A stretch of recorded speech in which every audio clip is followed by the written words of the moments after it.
And it really made sense that there is this bounty of happiness within me, and yet I have found it through my life really difficult to access. It had been banished from me.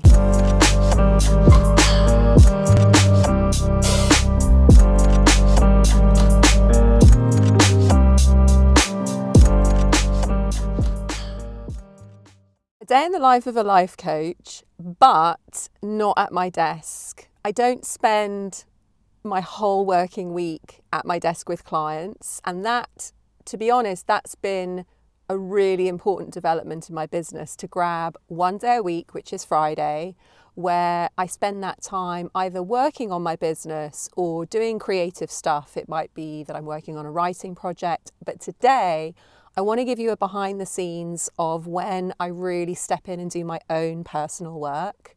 And today we're going to be doing some shadow work. I love to come to the forest to do this. For me, the forest is the ultimate place of healing for me, and it is a place where I access that deeper place of wisdom. Like my spirit guides are trees, and I just get so much insight when I come to the forest to do personal work. I have no idea what's going to happen, but I know that what I'm going to be exploring is what is in the shadows for me right now. What am I holding in my unconscious that I need to bring up to consciousness? So let's see what happens.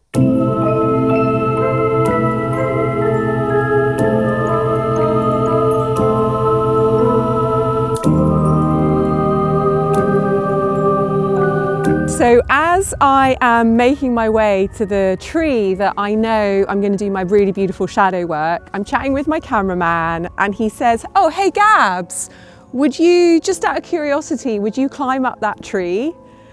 And you know, here's the thing, it's if there's ever any mental resistance, or there's ever any fear, or there's a challenge put down, it's always an opportunity for growth. So at least I'm going to give it a go, and we'll see what happens.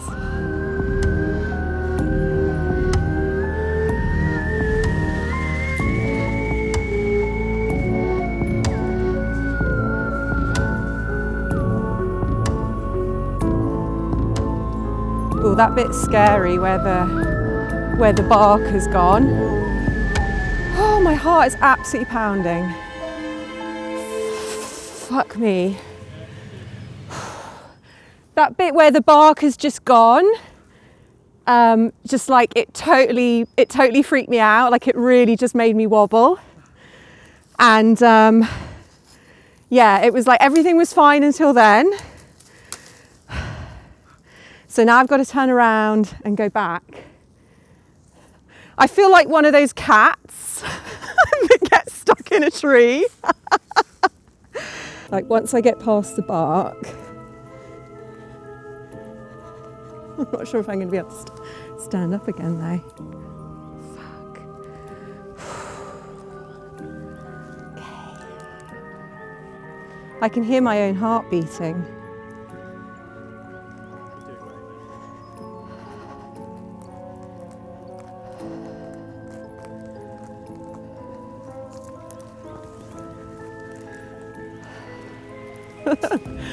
Woo! This is something that I learnt in my training, in that we can only take our clients as far as we have gone. So if there are places of fear, like bridges of fear that I haven't been able to cross, I'm not going to be able to help my clients cross those bridges of fear. So just doing stuff like this is a personal development day for me. I've come out to the forest to do shadow work, and it's really trusting what shows up. So there's no plan, there's no like, oh, this is specifically what I'm going to work on, this is what I'm going to experience. You come with an intention to do personal work. And it just so happened that Liam, my cameraman, was like, "Hey dude, would you climb up that tree?" And I think when I step into personal work, it's really understanding that when that sign or that invitation comes, it's to accept it, it's to accept the challenge. So I'm not sure how this is going to feed into the continual journey, but my heart was pounding, I could hear it pounding, and I definitely feel like I've crossed a threshold with this one. I've come to a tree that I know. I've been to this tree before, and I just had a sense that this would be a great tree to come to do the shadow work today. Like, I've got no idea what's going to happen. In terms of shadow work, there's always an understanding with me that there's something in my unconscious. It might be a part of me, it might be an aspect of my personality that for a particular reason I've put into the shadows, so I've put into my unconscious. Now, the reason that I feel called to do shadow work at the moment is because I'm really experiencing with my writing and with my business signs that keep saying to me, I need to let go.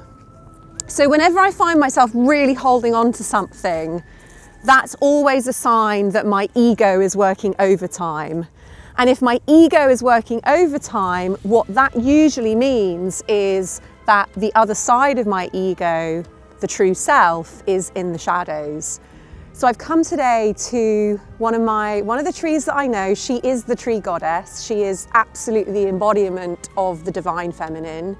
She's a beautiful energy, but also a very safe energy. She's given me some really beautiful messages. I've brought friends here, I've brought clients here. We've always had really magical experiences, and I'm excited for you to meet her because she's absolutely gorgeous. So for me, when you're doing shadow work, it's so important to have a safe space. So because I've got no idea what part of me is in the shadows and what part of me I'm going to bring up into the light, I wanted to come to a place of safety, because obviously there's the additional challenge of doing this on camera. So let's see what happens.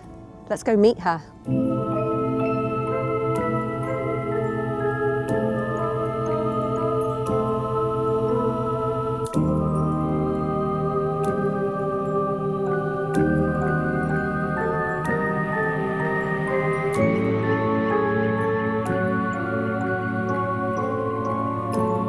As I was walking around, I could hear this creaking. It's another tree. It's kind of creaking like that. And immediately I heard that sound, and it took me back to something that my mother said to me once, which was how, as a baby, I used to make this crying noise. But the way my mother described it is that I was doing it on purpose. I was doing it on purpose for attention. So that was the first thing that dropped in. So I was like, oh God, there's a wound there for sure. Like, as a baby, to have had this projection from my caregiver that I was doing something on purpose. That can be quite wounding when we have someone else's opinion of what we're doing foisted onto us, so we lose track of why we're truly doing something. So that was the first thing that dropped in. And then I continued to walk around the tree, and then I suddenly remembered that I was on a YouTube video. And then for that moment that I suddenly remembered I was on a YouTube video, I suddenly thought, like, oh, well, how am I walking? Like, where is the sun? Is this going to be a good angle? And again, there's no coincidences in the thoughts that come into our mind. I was immediately reminded of how strong my people pleaser is. And so I understood there is the shadow side of that people pleaser. So with a shadow side, sometimes it's that we do something and it doesn't get a very good response from someone. And so we put that behavior or that aspect of our personality into the shadows. We deny it and it becomes unconscious, but it still drives us. So I'm getting a sense that there's a wounding from my very young self that was upset about something or needed something, but it wasn't acknowledged. And also the shadow side of my people pleaser. What's the version of me that doesn't give a fuck about anybody, that doesn't want to please anybody? So I've got a sense that the two are linked. Not sure how or what that means, but I'm certainly intrigued to continue these breadcrumbs.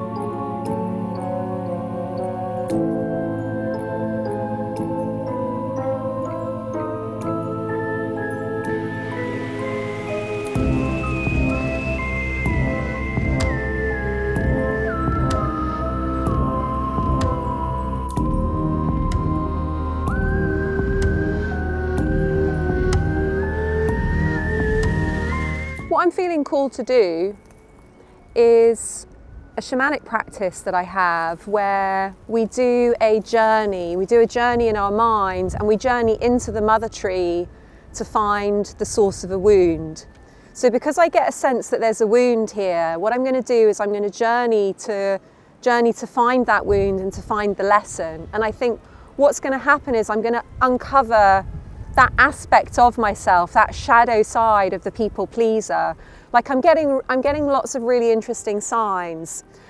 And I can really trust this, because every time I come to this tree, I see something different. And what I'm seeing in the tree now is so completely different to what I saw when I came with a group of women a few weeks ago now. I saw something very different. But today, I'm seeing two sides. Like if you look here, there's this very clear line that comes down her trunk. So we've got one side here and we've got one side here. And again, what I'm really struck with her branches is that they're reaching up like this. So we've got one side here and one side here. So I'm getting a real sense that the message today is of the two sides. But because of that creaking tree, I'm understanding it's not just shadow work, that there's some kind of wounding. And it makes sense, because often we put something into the shadows because we received a wound as a result of being a certain way. So what I'm going to do is I'm going to sit with the tree and I'm going to do this journey into the mother tree, which is literally just a guided meditation. My shamanic training has given me the map, and I'll share with you what happens once I've done it.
Let me take you through it. I definitely got what I needed.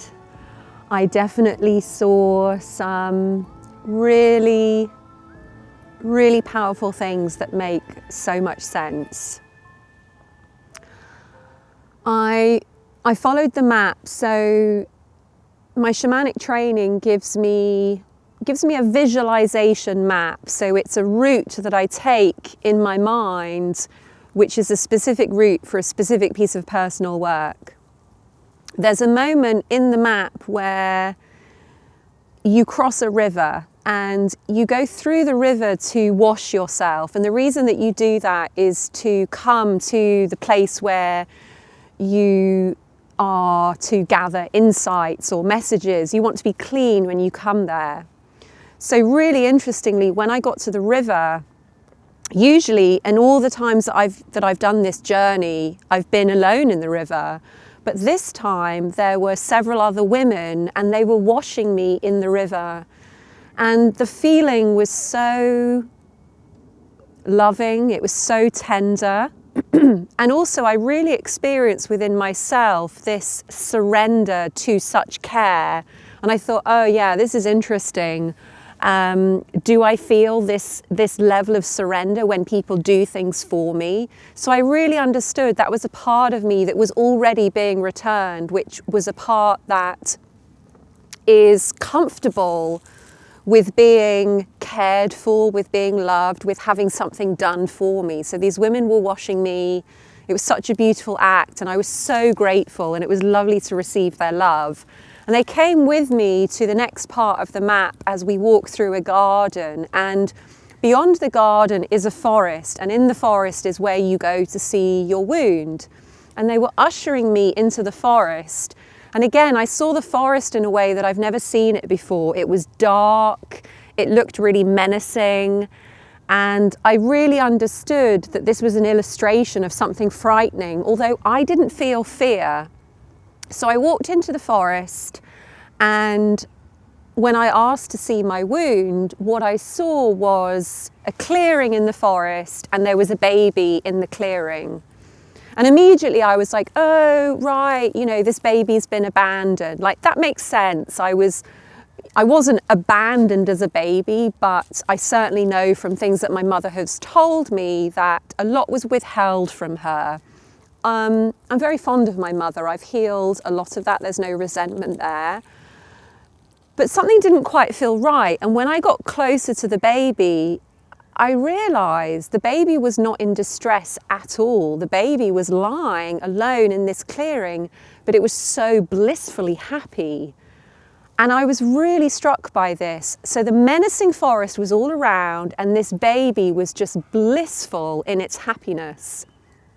And I completely understood that I had had this real, deep, profound, blissful happiness as a baby, but that it hadn't been seen. And that actually what had been projected onto me was fear, was menace, was a lack of understanding. And it really made sense that there is this bounty of happiness within me, and yet I have found it through my life really difficult to access. It had been banished from me. So then I went to pick the baby up, and then when I picked the baby up, its mouth got really big and it was like all black. It was like this black cavern, and I was really scared, and I kind of wanted to throw the baby away, but I had to, like, I really felt, no. What I want to do is maintain a love of this baby, like really hold that space to see its happiness. And that dissolved, and then once again the baby was happy. And I held it really close to my chest. And then the baby grew teeth and took a bite out of me. And again, I was like, ugh, this baby's like biting me. What the hell is going on? But I understood that this whole journey was about me, no matter what, seeing the baby's happiness and giving it this unconditional love, giving myself what I wanted, what I always wanted. And once more, I held the baby, I felt that love for it, I sought to see its happiness, and once more it transformed. And then the baby dissolved, and it felt so deep, it felt such a cherished moment, this idea that perhaps my mother was frightened of me, perhaps my mother wasn't always in the best mental state to see my happiness and perhaps projected her misery onto me, but that it was okay, that that had been healed. And then I noticed that as I sat there with that understanding and a real sense of myself as a grown woman now, began to see like nymphs and fairies come from the forest into this clearing. And when I looked around at the forest, it was no longer dark and menacing. It was green, it was lush, it was vibrant. And these fairies and nymphs were coming into the clearing. And so when I spoke to ask what that shadow self of me was, I understood that it was my magical nature, that it was my playful nature, that it was the nymph within me. And I really understood why this part of me had been pushed into the shadows. At school, what was recognised within me was my supposed intellect, and my teachers and my parents had very high expectations of me doing really well, going to a really good university, and I was often told off for staring out of the window or being lost in my imagination. And so I really understood that that inner nymph, the inner lover of the imagination, the inner lover of magic, had been disowned by myself. So as these nymphs began to gather around me and really give me a sense of that part of myself who isn't a people pleaser, I don't need to be intellectual or correct or academic to please people. I simply need to be myself to really recognise that magical quality that I have. And I understood that, and I really felt this this lovely playful energy come in, and I turned, and as I turned to leave the forest, all the fairies and nymphs were following me, and I really understood how important it was to own that energy. This sense of how mistaken we can be, where we're trying to please other people and be what we think they want, but actually when we step into our true essence, people follow and we get to please them that way anyway. So I really understood as I left the forest and the nymphs and the fairies were following me, that actually to own the nymph and the magical side was going to please people, and that it meant that I was going to be able to lead the nymphs and the fairies. It's been a really profound experience to come here and do this shadow work. Like I said, I never really know what's going to come up. Certainly when I do this particular shamanic journey to heal a wound, I never know what I'm going to see.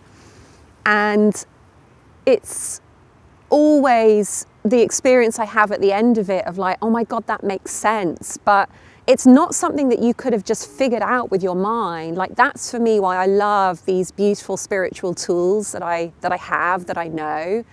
And that ability to be able to work through a block or an issue, but not to use the mind. Because here's the thing, the mind is not the tool that's going to get you out of that issue. The mind is not the tool that's going to give you that insight. The mind is what's got you into the problem in the first place. So what you need is a higher perspective.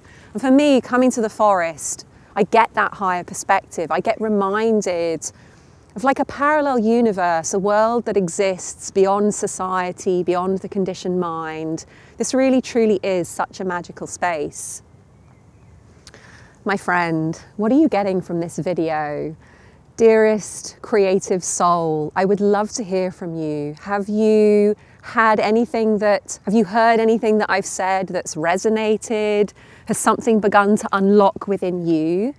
Do let me know in the comments below if you've had any takeaways or any insights, or even if you've got any questions, because if there's any more that you need to know around personal work or shadow work, I would love to be able to tell you about it. So let me know your thoughts and insights in the comments below.